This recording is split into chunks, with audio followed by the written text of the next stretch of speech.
A Piece of Home by Jerri Watts. Illustrated by Haiwon Yum.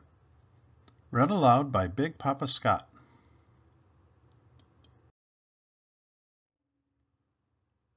In Korea, my grandmother was a wise and wonderful teacher.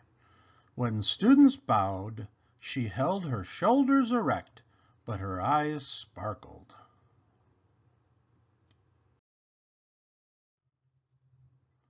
Even at home, my grandmother could find the extraordinary held within the ordinary, like how she coaxed her mug-ug hawa shrubs to blossom into tanchen flowers, revealing their bright red centers.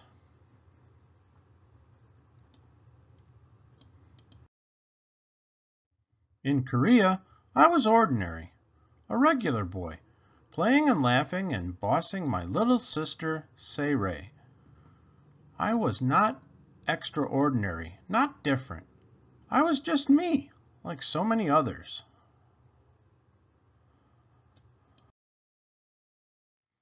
In Korea, my father, who always did the right thing, who always did what was expected, surprised us all. He accepted a position at a law school in West Virginia. Who would expect West Virginia? He laughed, and so did my mother. I did not.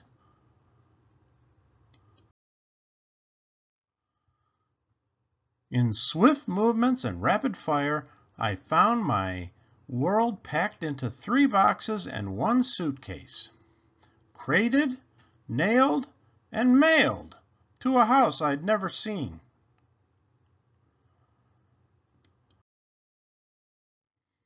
In West Virginia, my grandmother stays at home, and she does not hold her shoulders erect and her eyes don't gleam, not at all.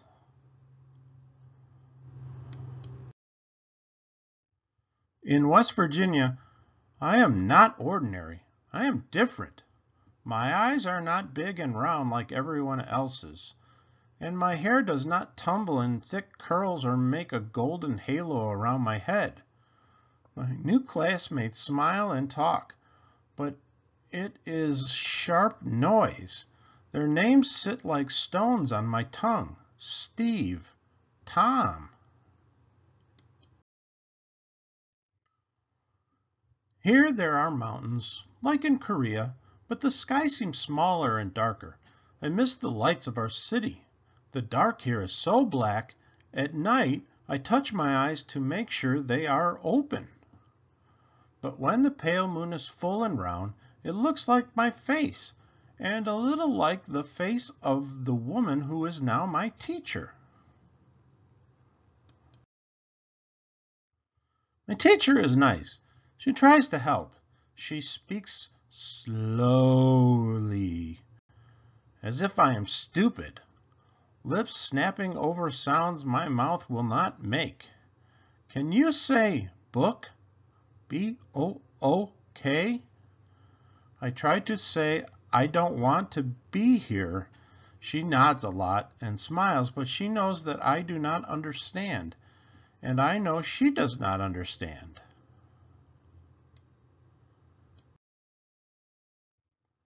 Sira also does not understand. Recess is over. She bites and kicks and even spits on her teacher. My grandmother cries and tries to tell the teacher she is sorry. Then my father talks to the school in his flawless English. It is decided that my grandmother will go to school with my sister to give her a bit of ordinary. She is having a hard time adjusting. But I have no help. I wish I were little enough or brave enough to bite and kick and spit.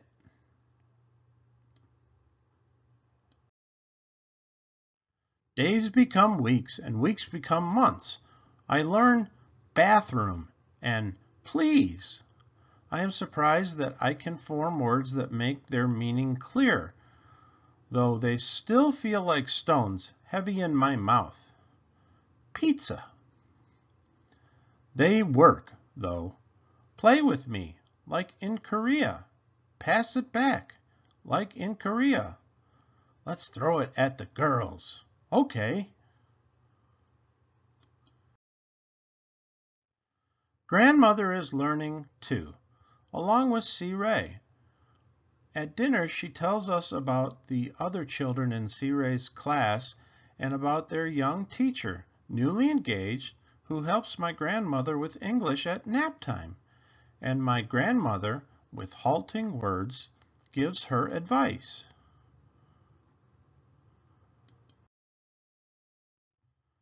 One day, Steve says, "Hey, young, come over." My first visit to a friend. In his yard, I discover a red-centered blossom.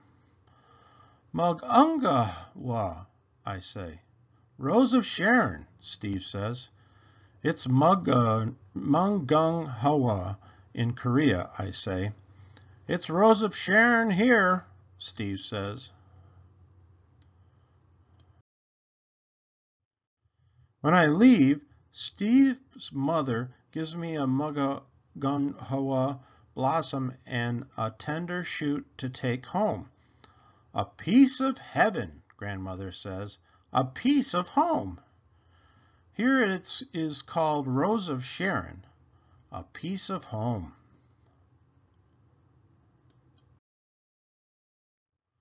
My grandmother plants the shoot, and at the end of the summer, she takes one of the Mungunghawa blossoms and sews it onto the wedding dress of her teacher friend, like our family does in Korea. And I can say, "Steve, come over," light like a bubble on my tongue.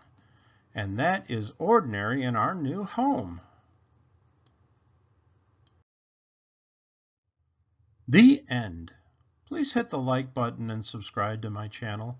Check out the gifts in the description. Please support my work at patreon.com/BigPapaScott. Thank you.